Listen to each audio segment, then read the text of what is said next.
Welcome to UPSC exam prep. आइए देखते हैं जो कल ग्लोबल हंगर इंडेक्स यानी भुखमरी सूचकांक रिपोर्ट जारी की गई है।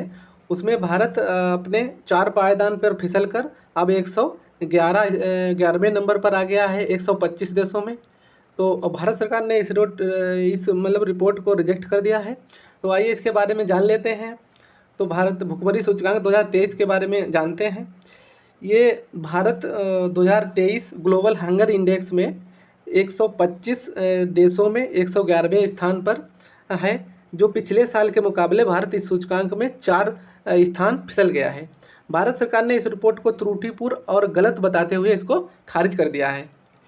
वर्ल्ड हंगर इंडेक्स इसको अंतर्राष्ट्रीय एक संस्था है, वर्ल्ड कंसर्न वर्ल्ड वाइड, और जर्मनी की सबसे बड़ी संस्था में से एक है बेल्ड हंगर हिल्स। इन्होंने मिलकर इस सूचकांक को बनाया है। भारत 111वें स्थान पर पहुंच गया है, जो पिछले इस सूची में भारत 107वें स्थान पर था। वैश्विक रिपोर्ट में इसमें कहा गया है कि 2023 में ग्लोबल हंगर इंडेक्स में 28.7 के अंक के साथ भारत भूख में रहने वाले जो व्यक्ति हैं उनके स्तर में इसकी गंभीर स्थिति को दर्शाता है। तो आइए देख लेते हैं कि ये कैलकुलेट कैसे किया जाता है। तो ये GHI को कैलकुलेट इन 4 आधारों पे किया जाता है। इनमें अंडर मोट न्यूट्रिशन और चाइल्ड स्टंटिंग, चाइल्ड वेस्टिंग और चाइल्ड मोर्टेलिटी। इसमें अंडर नरिशमेंट में जो पूरी पॉपुलेशन होती है उसको देखा जाता है कि उस पॉपुलेशन को जो कैलोरी होती है उनकी, कि कैलोरी पर्याप्त मिल रही है या नहीं मिल रही है, वो देखा जाता है। चाइल्ड स्टंटिंग में इसमें जो 5 साल के बच्चे होते हैं उनकी जो उम्र के हिसाब से उनकी हाइट कम रह जाती है, तो उनको अंडर चाइल्ड स्टंटिंग में उनको देखा जाता है। चाइल्ड वेस्टिंग में जो बच्चे 5 साल की उम्र में अपने वजन उनका कम रहता है एज के हिसाब से, उनको देखा जाता है। और चाइल्ड मोर्टेलिटी में इसमें जो 5 साल के बच्चे हैं, 5 साल के जो 5 साल की एज से जो कम बच्चे हैं उनको कैलकुलेट किया जाता है। अब आइए देख लेते हैं। इसमें जो अंडर नरिशमेंट में होता है, इसमें जो पूरी जो इंटायर पॉपुलेशन यानी पूरी जो जनसंख्या होती है उसको, पूरी जनसंख्या को कवर किया जाता है कि इनको कैलोरी बराबर मिल रही है या नहीं मिल रही। और चाइल्ड स्टंटिंग और चाइल्ड वेस्टिंग में इसमें जो रिफ्लेक्ट जो चिल्ड्रनों की जनसंख्या जो उन पर प्रभाव पड़ता है उनकी गणना की जाती है। और चाइल्ड मोर्टेलिटी में इसमें जो बच्चे होते हैं जो 5 साल से कम होते हैं उनकी गणना की जाती है। तब आइए देखते हैं। भारत ने इस रिपोर्ट को खारिज कर दिया, जैसा कि हमने आपको बताया। इसमें केंद्रीय महिला और बाल विकास मंत्रालय ने अपने एक बयान में इस दावों का खंडन किया है और उन्होंने कहा है कि यह सूचकांक भूख का एक त्रुटिपूर्ण माप से बना हुआ है और ये भारत की वास्तविक स्थिति को जैसे प्रतिबिंबित नहीं करता है। GHI रिपोर्ट में पाकिस्तान को 102, बांग्लादेश को 81वें, नेपाल को 69वें और श्रीलंका को 60वें स्थान पर रखा गया है, जो कि भारत से इनकी स्थिति अच्छी दिखाई गई है।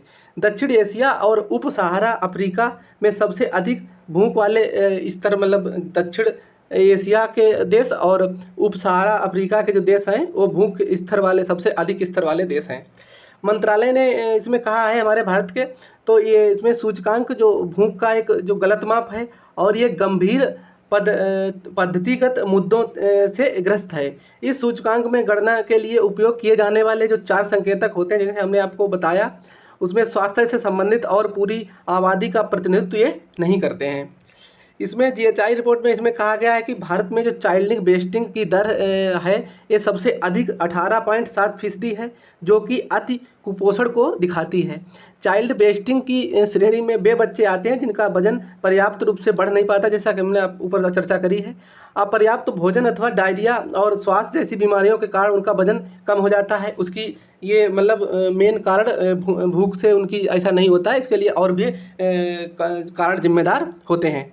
इसमें कहा गया है कि चौथी जो है सबसे महत्वपूर्ण संकेतक ये कुपोषित होता है। तो इसकी आबादी का अनुपात लगभग 3000 के बहुत छोटे से नमूने का आकार इसमें रिपोर्ट में लिया गया है और इसका जनमत सर्वेक्षण के आधारित पर ये लिया गया है।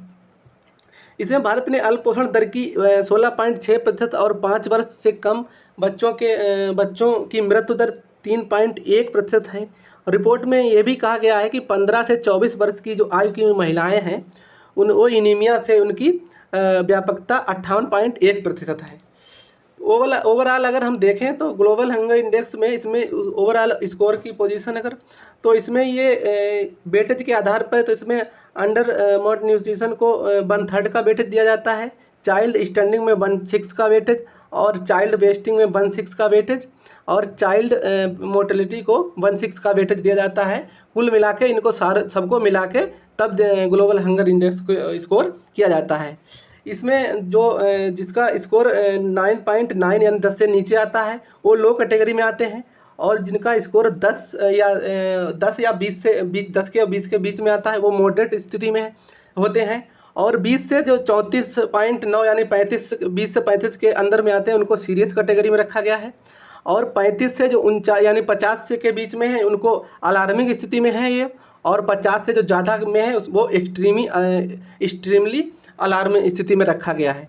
इसमें 28 पॉइंट समथिंग के साथ में इंडिया की स्कोरिंग, तो इंडिया यहाँ पे सीरियस कैटेगरी में इंडिया को रखा गया है। तो जो भी जानकारी थी पूरी जो रिपोर्ट में दिया गया था वो हमने डिस्कस करा। वीडियो को समाप्त करते हैं। Thank you.